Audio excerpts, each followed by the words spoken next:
আসসালামু আলাইকুম, আমি টেকনিশিয়ান মোহাম্মদ মহসিন মজুমদার আকাশ। আমি আপনাদের মাঝে নিয়ে আসলাম ওয়ালটন RM4 চার্জিং প্রবলেম। চার্জের মধ্যে বসাইলে চার্জ হয় না, চার্জিং নট সাপোর্টিং আসে।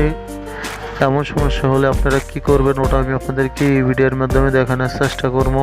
আর আপনারা যদি আমার ভিডিওতে নতুন হয়ে থাকেন তাহলে সাবস্ক্রাইব করবেন, আর লাইক কমেন্ট শেয়ার করবেন, ফুল ভিডিও দেখবেন, তাহলে বুঝতে পারবেন কীভাবে Walton RM4 charging problem, charging solution, charging pin কীভাবে চেঞ্জ করতে হয়, ওটা আমি আপনাদেরকে এই ভিডিওর মাধ্যমে দেখানোর চেষ্টা করব। আপনারা ফুল ভিডিও দেখবেন, তাহলে বুঝতে পারবেন কীভাবে চার্জিং পোর্ট, চার্জিং প্রবলেম কীভাবে ক্লিয়ার করতে হয়, কীভাবে চার্জিং সলিউশন ক্লিয়ার করতে হয়, কীভাবে চার্জিং পোর্ট চেঞ্জ করতে হয়, ওটা আমি আপনাদেরকে এই ভিডিওর মাধ্যমে দেখানোর চেষ্টা করবো। আপনারা ফুল ভিডিও দেখতে থাকুন।